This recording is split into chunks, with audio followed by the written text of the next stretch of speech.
Miq, mirë se na u bashkuat në këtë orë të dytë, edhe na keni kapur në një moment ku do të flasim për një studim që nxjerr sigurisht anën e pakënaqësisë së qytetarëve ndaj shërbimit urban, edhe me gjitha të dhënat që kanë dalë nga ky studim, me çfarë vihet re dhe për çfarë janë ankuar më shumë qytetarët që janë bërë pjesë e studimit. E diskutojmë në studio me Lorela Musën, që është drejtuese ekzekutive e qendrës STEPS.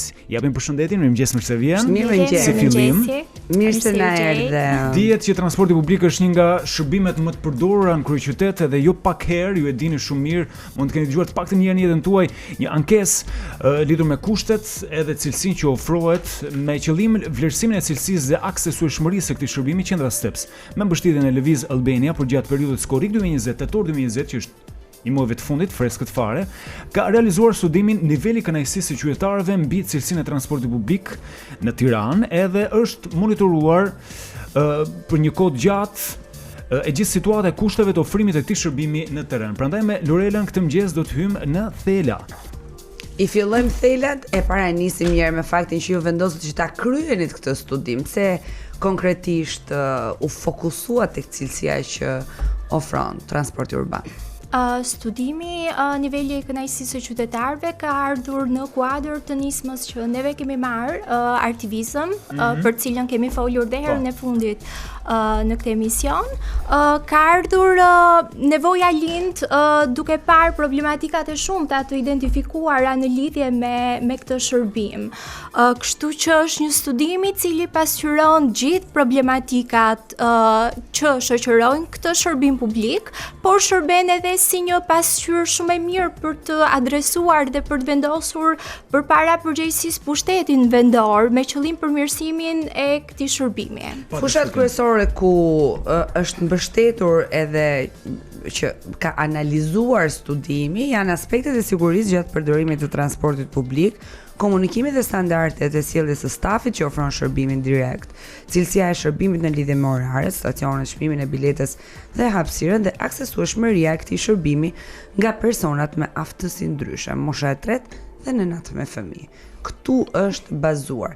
Dalim tek konstatimet në 5 linja që ju keni zgjedhur të këtij transporti nga totali që ka 15 linja. Ju keni zgjedhur vetëm 5 për të realizuar studimin. Pse? Ky studim fokusohet në mbledh të dhëna nga 2 fusha kryesore, pra nga 2 shtylla, përtej nën fushave që juve përmendët, pra mbledh të dhëna nga perspektiva e qytetarëve, pra sa të kënaqur janë qytetarët në lidhje me këtë shërbim, duke përfshirë 4 fushat që juve përmendët, dhe për ta bërë më të plot pasqyrën e gjithë transportit publik, ne vendosëm që të zhvillonim edhe monitorimin. Pra, kryesore baza e këtij studimi është niveli kënaqësisë, gjithë perceptimi dhe eksperienca që qytetarët kanë, dhe e bën akoma edhe më të plot gjithë pasqyrën monitorim. Në fakt, idealja do ishte që ne të kishim monitoruar të gjitha linjat e transportit publik, po kjo është një fazë e jona e para, kështu që një fazë pilot në një moment të dytë besoj do bëjmë një përmbledhje të 15 linjave. Po fakti që janë 5 nga 15, gjithsesi situata kuptohet. Domethënë të dhënat merren dhe përkatësisht janë Tirana e Re, kombinat Kino Studio, Porcelan, Yz Berisht edhe Unaza. Tani, cila do të veçoje ti si problemet më të mëdha të artikuluara nga qytetarët? Në fakt, kënaqësia e qytetarëve i referohet për gjithë transportin publik në përgjithësi, ndërsa monitorimi referohet vetëm këtyre 5 linjave. Nëse i referohemi të dhënave për sa i përket monitorimit, pa hyrë në specifika, po vonesave ose kushteve të higjienës, apo elemente të tjerë, do veçoja Unazën në fakt. Dhe linja që do e specifikoja si më të rregullt, le të themi kombinat Kino Studio, ka problematika. Pse vuajnë njerëzit tek Unaza? Për çfarë vuajnë më shumë? Nuk do preferoja që t'i referohesha vetëm Unazës, por do i referohesha gjithë transportit publik, pra një nga problematikat më të shumta e cila është raportuar nga qytetarët është higjiena e para, kondicionimi, shpeshtësia, dhe popullimi. Pra këto janë disa nga problematikat më të mëdha të cilat janë raportuar si shqetësime nga qytetarët. Okay. E qartë.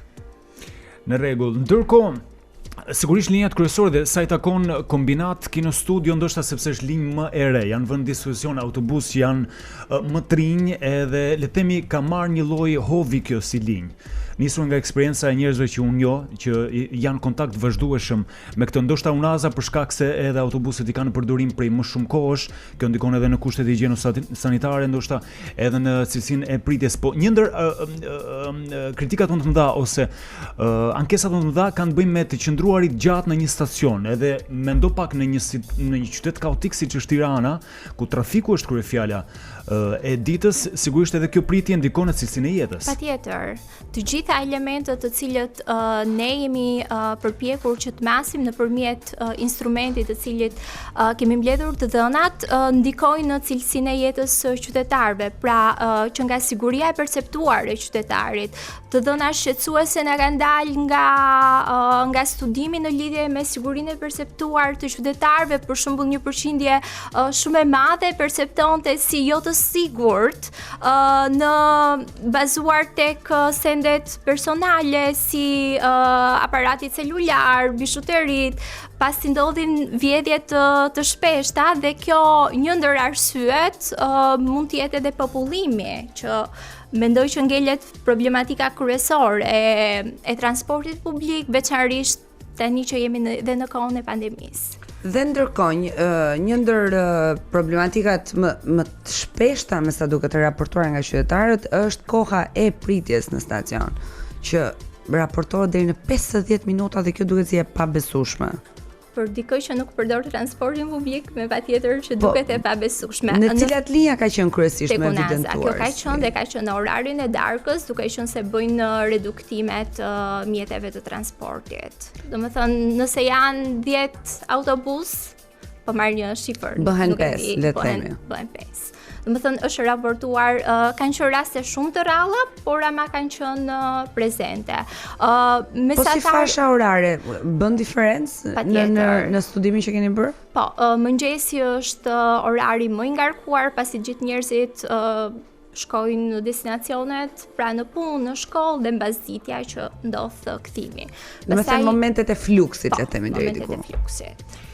Një ndër pikat më nevralgjike në gjithë situatën e transportit publik sigurisht janë, meqense jemi te grup moshat, studentët, të cilët vazhdojnë edhe raportojnë për faktin se nuk përfitojnë abonen me çmimin e redutuar që në fakt u takon. Sipas tyre, cilat janë arsyet që atyre u shthën se nuk ka edhe abone studenti, nga faturinat apo edhe nga pikat që ofrojnë këtë abone? Nga të dhënat që neve kemi mbledhur, një pjesë shumë e madhe e pjesëmarrësve që ishin student shprehin që nuk ka mjaftueshëm, gjithmonë kur kërkojmë për të blerë thonë që kanë mbaruar, kishte një pjesë e madhe raportimeve lidheshin me tregun e zi, unë nuk dim që të themi fiks, domethënë për që thotë janë shitur në treg zi, nuk ka më numër abonesh studentesh. Dhe një pjesë shumë e mirë e raportimeve lidheshin me faktin që jemi student, jemi në privat dhe ne nuk e përfitojmë, domethënë gjithmonë. Në gjithë të jetuarit duke përdorur transportin publik që është shumë i rëndësishëm, dhe të mos e harrojmë këtë. Kategoritë të tilla si persona me aftësi ndryshe, apo nënat shtatzan, apo familjarët që janë me fëmijë të vegjël, sa respektohen rregullat që në fakt u takojnë atyre dhe cila prej këtyre kategorive ka ankesa më të mëdha, e vuan më shumë? Për fat keq, aksesueshmëria në transportin publik është e ulët. Ne kemi diskutuar dhe herën e kaluar që folëm më në detaje për aspektin e aksesueshmërisë. Pjesa që e vuan më tepër këtë janë personat me aftësi të kufizuar. Pra persona pak më tepër se sa pjesa e moshës tretë apo nënat me fëmijë të vegjël. Është e vështirë për gjitha kategoritë, pasi siç edhe mund ta shohim në foton që sapo kaluam, kemi një mbipopullim të transportit publik dhe është shumë shqetësim i madh veçanërisht tani në kohën e pandemisë, kur për fat keq qytetarët nuk kanë mundësi të respektojnë distancën me njëri tjetrin, sado mund përpiqen që të përdorin maskat, por kur nuk mban një distancë, është e vështirë. Çfarë vlerë ka? Gjithsesi, kam përshtypjen se edhe cellujt me kategoritë ndryshme të cilat janë përdorues të rregull të shërbimit urban, tek çështja e moshuarve ngelet në nivelin ton si qytetar të ndërgjegjësuar, edhe kjo çështje zgjidhet. Nuk besoj dikush prej nesh mund të lë një person që është në një moshë të caktuar të rinë në këmbë dhe në ulur. Domethënë kjo zgjidhet shumë kollaj se lirojmë vendin, apo një gruaje shtatzën apo edhe fëmijëve. Ndërkohë tek çështja e personave që janë më aftësi të kufizuar dhe të duhet përdorin shërbimin urban, kjo ngelet pastaj në nivel tjetër për ta zgjidhur. Patjetër, sepse kemi mungesë të sinjalistikës në audio, mungesë të hartave në stacione, pra për kategorinë e personave që nuk flasin. Kemi pastaj për kategorinë e personave që janë në karrike me rrota, që kemi një mungesë të theksuar, të paktën nga raportimit që ne kemi pasur nga organizata që punojnë drejt për drejt me këtë kategori. Rampat ekzistojnë, por është stafi që nuk i vë në përdorim. Në qartë. Ndërkohë, nuk e di se do të kishin qenë gjetjet e studimit edhe përfundimet në një kohë tjetër, sepse studimi është bërë nga kurriku në tetor në një kohë pandemie, po gjithsesi tek çështja e higjienës çalojmë pandemia apo jo, qofshim. Mendoj që situata është, sepse ne nuk e kemi nisur këtë studim, këtë nisëm në lidhje me pandemin, pra e kemi parashikuar edhe më përpara si projekt, por kjo shton element. Pra e përkeqëson akoma dhe më shumë situatën, duke qenë se ne patëm një mbyllje të transportit publik gjatë kohës kur ishim lockdown. Dhe kur u rihapëm, qeveria doli me një plan masash. Dhe të cilat ne gjatë monitorimit tonë për fat keq nuk i gjetëm zbatuara. Pra, sipas planit të qeverisë, autobusi do kalonte çdo 4 minuta, qytetarët nuk duhet të nxitojnë që të kapin, të futen të gjithë në një urban, pra do përdoret vetëm 70% e kapacitetit, pra në çdo hyrje do ketë dezinfektant, do ruhet distanca e tjerë. Kështu që janë elemente të cilët ne jashtuam monitorimit, por që nuk i kemi futur në studimin përfundimtar pasi nuk ishte qëllimi jon ky. Qëllimi jon është të shohim dhe të masim perceptimet e qytetarëve se sa të kënaqur janë në lidhje me këtë shërbim. Dhe në lidhje me këtë ju do të realizoni edhe një ekspozitë të quajtur Arti i të shtypurit në urban, edhe do të jenë diku tek rreth 30-40 fotografi që do të ekspozohen. Keni menduar edhe për digjiturat se si do të jetë realizuar? Po, digjituara që shoqërojnë fotot. Po, madje ftojmë të gjithë qytetarët që mund të jenë të interesuar për ta ndjekur si ekspozitë. Ekspozita do jetë ditën e premte, do qëndrojë hapur nga ora 10 paradite deri në orën 8 të darkës, kështu që kush ka dëshirë mund të vijë dhe ta vizitojë. Ekspozita do përbohet nga fotografi të cilat janë situata konkrete nga transporti publik. Të gjitha fotografitë dhe monitorimi dua të theksoj që janë të realizuara nga të rinj vullnetar. Pra, kanë qenë 20 persona të cilët janë përfshirë në monitorim, drejt për drejt, dhe të cilët pasi janë trajnuar në 3 ditë në lidhje mbi aktivizmin rinor, fuqinë e fotografisë si mjet për të ndërhyrë në shoqëri, më pas kanë dalë në terren, kanë zhvilluar monitorime dhe kanë realizuar fotografitë. Madje edhe digjiturat janë nga vetë të rinj. Flota autobusëve elektrik, domethënë. Janë pak sa ironike. Udhëtime dyert të hapura, nuk di, shumë interesante në fakt edhe si meme se kanë këtë ngacmimin e batutës që tani më është shumë në modë në rrjetet sociale, por ju keni vendosur që të shkoni përtej edhe të jetë një ekspozitë. Kanë hasur probleme teksa realizonin fotot apo? Jo, në fakt jo, madje një pjesë e mirë i ka realizuar me aparat edhe ne siç edhe duket në foto jemi përpjekur që fytyrën mos të identifikojmë, patjetër sepse është shkelje e të drejtave të Kjo bën sens pasi kemi dëgjuar njerëz që thoshin po shkoj të marrë Unazën se kam një set fotografik. Një photoshooting në Unaz. Dgjoj, Unaza është përdorur, një nga autobuset e Unazës është përdorur për të bërë klipe.